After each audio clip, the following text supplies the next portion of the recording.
kind of in the periphery has been the shadow of the short man, Kim Jong-un, the dictator and leader of North Korea. In the last couple of years, we've seen increased nuclear capability from the small hermit nation. Did you just call them hermits? They are a hermit nation, aren't they? Oh, Lord.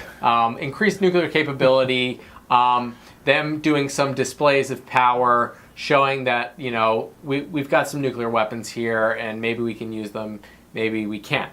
Now, anyone who's anyone knows that North Korea, for the moment, is not a real threat because there are a few small things that they have not yet demonstrated on a public scale, which would give them the ability. So one of the big things with a nuclear weapon is the ability to send a rocket out of the atmosphere of Earth, where it then travels and drops onto your target. That is the final step that North Korea would need in order to be considered, exactly, in order to be a real nuclear power.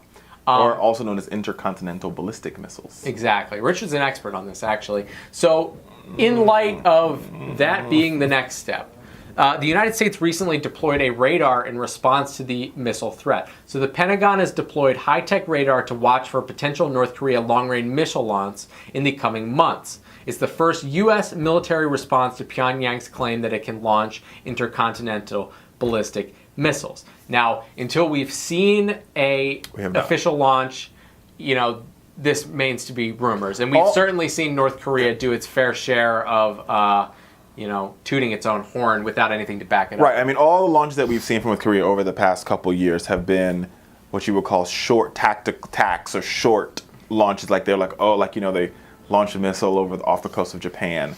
But they say they have a missile that can reach California.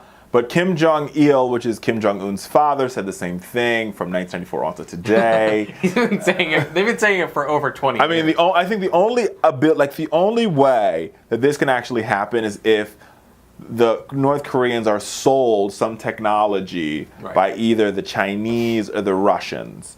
I mean, it would really, and I would argue that it would have to be, when it comes to nuclear capacity, it would have to be the Russians, because the Chinese have the ability, but I mean, we haven't seen.